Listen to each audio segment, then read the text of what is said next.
প্রিয় বন্ধুরা আসসালামু আলাইকুম। আশা করি দেশে প্রবাসে যে যেখান থেকে আজকের ভিডিওর সাথে যুক্ত আছেন সবাইকে অসংখ্য অসংখ্য ধন্যবাদ। এটা হচ্ছে বাংলাদেশের যে এলিভেটেড এক্সপ্রেস ওয়ে, সেই ফ্লাইওভারটির উপর দিয়েই কিন্তু ইতিমধ্যে আমি যাচ্ছি।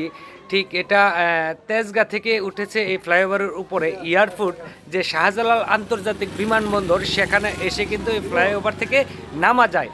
আর এই ফ্লাইওভারে উঠতে গেলে যে ফ্লাইওভারের যে টুল, ছোটো যে 4 চাক্কার গাড়িগুলো আছে সেগুলোর কিন্তু টুল দিতে হয় 80 টাকা। 80 টাকা টুল দিয়ে কিন্তু আমি উঠেছি ফ্লাইওভারের উপরে, এলিভেটেডের উপরে।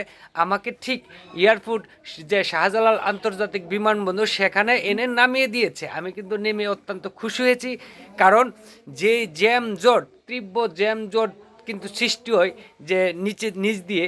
তাই আমি কিন্তু এলিভেটেডের উপর দিয়ে এসেছি 80 টাকার টুল দিয়ে। আমি কিন্তু অনেক আরাম আয়েসে কিন্তু এসেছি, কোনো জ্যাম জটে পড়তে হয় নাই, কোনো জ্যাম জটের ভোগান্তি হয় নাই। যারা ঢাকা যাবেন তারা কিন্তু ঠিক এয়ারপোর্ট থেকে আপনারা এলিভেটেডে উঠতে পারবেন। আপনারা চাইলে মহাখালীও নামতে পারবেন, তেজগাঁও নামতে পারবেন, ফার্মগেট নামতে পারবেন। আমি কিন্তু এভাবেই চলে আসছি সবসময় ঢাকা থেকে। ধন্যবাদ সবাইকে।